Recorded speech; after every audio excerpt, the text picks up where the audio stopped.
En esta presentación abordaremos las etapas que podemos encontrar en técnicas cuantitativas de investigación, es decir, la implementación de la estadística en ciencias. Habitualmente, cuando nos menciona el término estadística, se nos viene a la mente en la recolección de datos, en algunos casos, y en otros, cálculos con diversos grados de complejidad, es decir, fórmulas, despejes, cuestiones matemáticas. Eso es solo una parte del proceso estadístico. Hoy vamos a ver que se articula en ciencias con la metodología y la investigación. No son sinónimos, sino que uno se sirve de otro.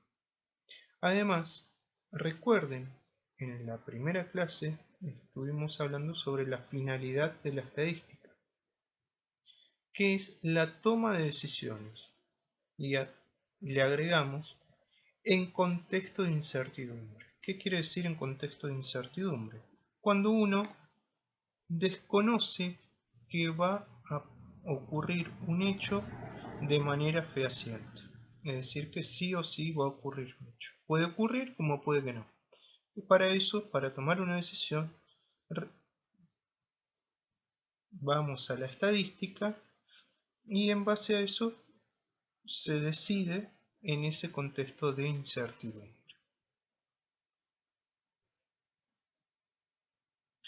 Las etapas de implementación de la estadística en las ciencias, ustedes ahí pueden ver que son muchas, hay 11, de las cuales en la primera clase principalmente hablamos desde la sexta a la décima, que aquí se encuentran enumeradas. Las primeras son una articulación que se da entre la estadística como tal y la metodología y la investigación científica. Eh, por lo tanto, hoy vamos a ver cómo es este proceso, esta planificación, este planeamiento que ocurre con la ciencia. Para eso vamos a ir viendo cada uno de estos temas. El problema. En el problema se debe definir qué se va a investigar y por qué se pretende investigar o estudiar algo. Es decir, se debe hacer una delimitación clara y concreta e inteligible sobre el o los problemas que se pretenden resolver. ¿Qué quiere decir esto? Yo no puedo decir voy a estudiar el HIV. ¿Qué voy a estudiar del HIV? El impacto socioeconómico que tuvo en su momento. Voy a estudiar los factores de riesgo. Voy a estudiar eh, posibles complicaciones que da, estudios complementarios, métodos de diagnóstico y detección de HIV. O sea, y a eso se le puede agregar así una serie mucho más grande de interrogantes. Por eso, si uno dice voy a estudiar el HIV, no está diciendo nada. En definitiva, lo tiene que delimitar, tiene que acotarlo, porque si no, es muy difícil abarcar. Generalmente cuando uno da el domicilio queda en una calle con un número y si es departamento, el número de piso y el departamento que es. Si uno dice Juan vive en Buenos Aires, a Juan tal vez lo encuentren, pero va a ser mucho más difícil que si tienen la dirección exacta. Bueno, de eso se trata, de delimitar de manera clara, concreta, qué es lo que se va a investigar. ¿Sí? Porque esto se tiene que basar, por otro lado, en una exhaustiva revisión bibliográfica del tema, ¿sí? Para saber qué se sabe hasta el momento, para ver qué medios se han utilizado para estudiarlo, para investigarlo, qué resultados se obtuvieron, ¿sí? Y demás que permiten al investigador plantearse algunas vías alternativas. Por lo tanto, se debe hacer una ubicación histórica y teórica del problema. Ahora, retomemos esto de la revisión bibliográfica. Una revisión bibliográfica no es investigación, es simplemente consultar el estado de cuestión, el estado del arte que se conoce sobre una determinada problemática. Si uno en la bibliografía encuentra la respuesta que estaba buscando, no hay trabajo de investigación. Nos estamos adelantando a otra asignatura, pero por ahora lo vamos a tomar así. Mientras que si no lo encontramos, hay divergencia, etc., o no nos satisface la respuesta porque no condice con la realidad que estamos viendo, entonces ahí se hace una investigación. Así que lo principal es la revisión bibliográfica en esta parte para poder delimitar bien el tema y qué se hace.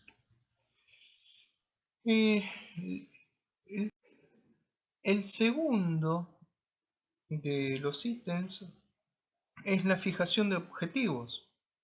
Luego de tener claro qué se pretende investigar, debemos definir las metas y objetivos. ¿Qué quiere decir esto? ¿Hasta dónde se quiere llegar? ¿Sí? ¿Qué se va a hacer en esa investigación en concreto? Estos objetivos se tienen que plantear de tal manera que no haya confusión y que tampoco sean ambiguos. Y esto no son detalles menores. Es decir, si yo salgo a la calle y no sé a dónde voy, me voy a perder. Por lo tanto, voy a tener que tener un objetivo, ir al kiosco, ir a la facultad, a donde a ustedes se les ocurra. Siempre hay un objetivo. Entonces, si uno tiene que plantear un objetivo, pues tiene que decir a dónde quiere llegar. ¿Sí? Eso es importante, muy importante. Una vez que uno tiene los objetivos, se articula con algo que son la formulación de hipótesis de trabajo. Si una hipótesis de trabajo, aunque acá diga hipótesis, pues en otros contextos la palabra hipótesis tiene otra connotación, otra definición, vamos a decir hipótesis de trabajo, es una explicación provisional de los hechos objeto de estudio. Es decir, de lo que llama nuestra atención. Es una explicación por el momento que damos con respecto a determinada problemática. Eso va a ser la hipótesis. Para que una hipótesis sea estadística debe poder ser probada, ya sea para aceptarla o para rechazarla. Eso es una hipótesis estadística. Porque recordemos que esto, la estadística en contexto de incertidumbre. Por lo tanto, cuando no hay un 100% de las veces que se cumple determinada cuestión, debemos utilizar la estadística. Y ahí vamos a tener que definir parámetros para ver si la aceptamos o rechazamos según los resultados que obtengamos. Se formula la hipótesis acerca de parámetros que ya vamos a ver, que son la media, la varianza, etc. Por eso hay toda una estadística no paramétrica también. Pero las hipótesis en general se hacen en base a parámetros. Se llama hipótesis nula, ¿sí? O de nulidad, o H sub 0, ¿sí? Cuando en general no hay diferencia. Cuando uno compara y no hay diferencia. Para citar un ejemplo. Mientras que la hipótesis contraria, es decir, cuando uno encuentra diferencia, se la llama hipótesis alternativa o bien H sub 1. ¿Sí? Por ejemplo, yo puedo decir que no hay diferencias entre un colon por enema y una colonoscopia en su precisión diagnóstica. Esa es la hipótesis nula. La hipótesis alternativa es que hay diferencia. Dependiendo del resultado del estudio que estoy realizando para comparar, voy a aceptar la hipótesis nula y rechazar la hipótesis alternativa, o bien acepto la hipótesis alternativa y rechazo la nula. Eso después lo vamos a ver mucho más adelante, bien, pero por ahora para tener una idea que hay que formular una hipótesis para trabajar con ella. El cuarto punto no es nada más ni nada menos que las unidades de observación, que son cada uno de los elementos que constituyen la población estudiada. Es decir, la unidad de observación pueden ser sujetos, pueden ser objetos, sí pueden ser radiografías, pueden ser elementos tangibles o intangibles, por ejemplo el ausentismo. Pero si uno estudia el ausentismo, la unidad de observación va a ser la cantidad de estudiantes presentes en un curso, en un día determinado. Entonces ahí la unidad de observación va a ser el estudiante, por ejemplo. Pero esto se tiene que definir previamente, no durante la investigación. Todo esto se tiene que planificar. ¿Cómo se define? Resaltando todas las características. Porque, al fin de cuentas, sobre ellas, sobre las unidades de observación, se realizarán las mediciones.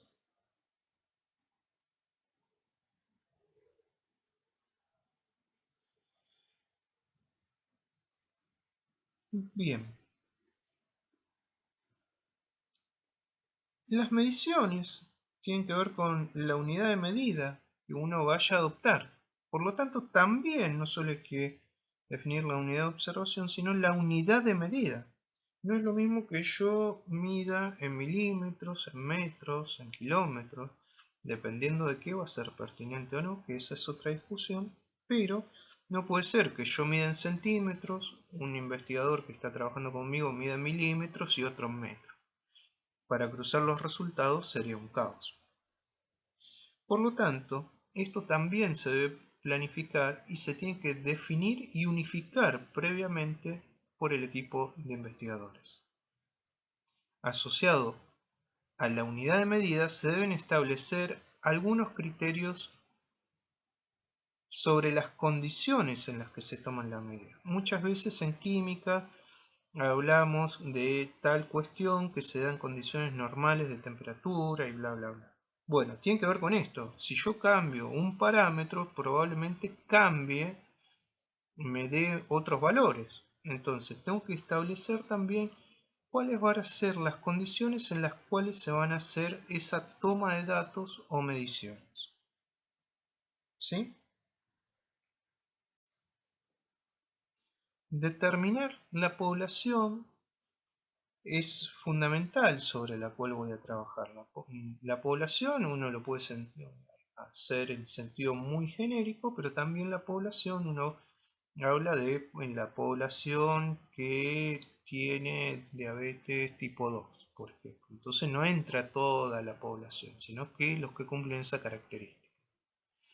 ¿Sí? Entonces lo vamos a definir como el conjunto de individuos o bien de objetos que poseen varias características comunes o bien una, como el que di el ejemplo previamente.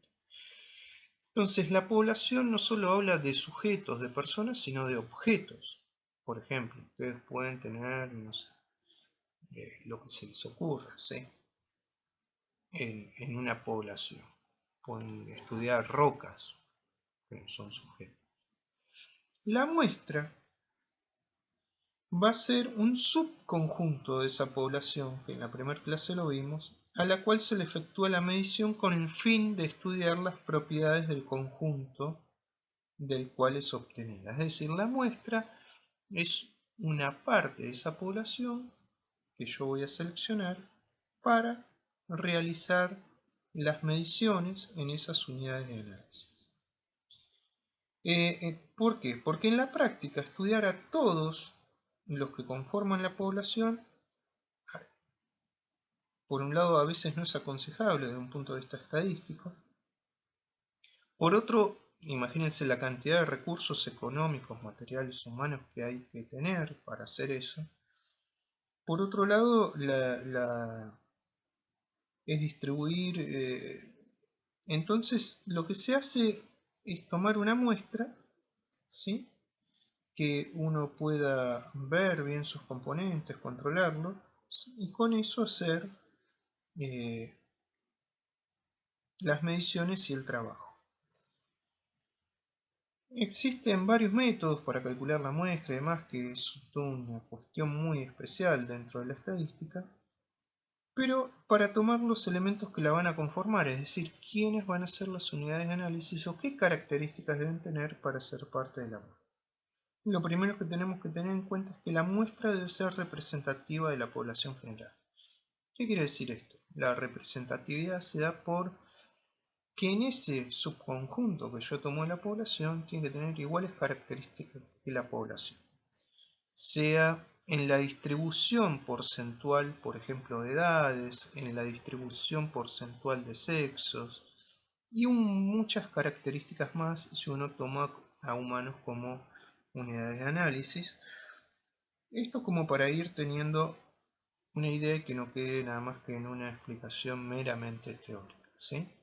Entonces, que la muestra sea representativa. Por ejemplo, si yo hago un estudio en jóvenes o en adultos, no lo puedo traspolar a niños, porque es muy probable que sean distintos. Todos sabemos que en pediatría hay valores que no son igual que en el adulto. Por lo tanto, la muestra en ese caso no tiene representatividad para aplicarla en niños. Debería utilizar una muestra de niños si quiero hacer algo pediátrico, con características similares a donde lo quiero aplicar.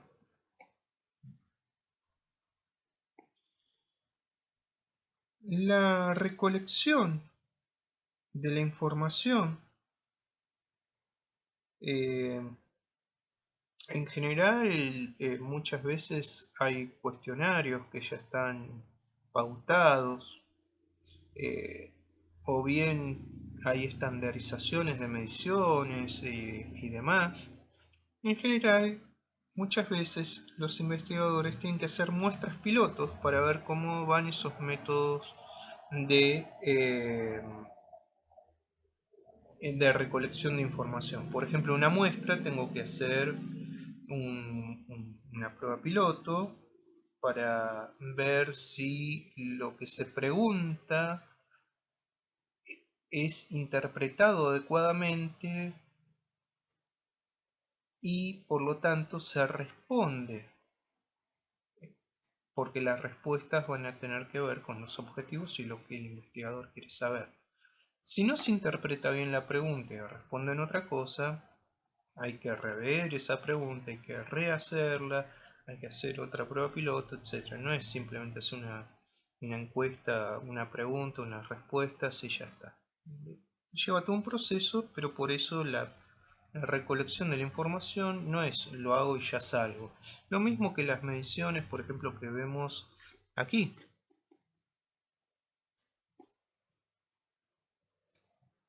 En esa rodilla axial, ¿sí? Primero tengo que ver desde dónde, a dónde se toma, cómo se toma, etcétera, etcétera.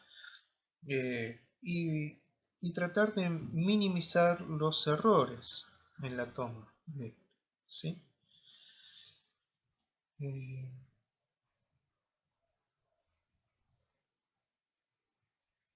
Bien, una vez que recolectado la información, viene lo que se puede llamar la crítica, clasificación y ordenación. Es decir, la depuración de los datos que hemos tomado.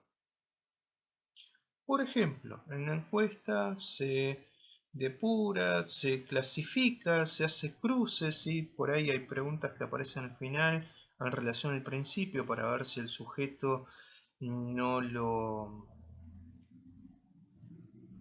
contesta simplemente por una cuestión de es lo que se espera de que conteste. Entonces hay como preguntas relacionadas en distintas partes de los cuestionarios, de modo tal de que el investigador pueda ver cómo funcionó eso. Se ordena, ¿sí?, las respuestas y se van a tabular, se ordenan, ¿sí?, según las variables.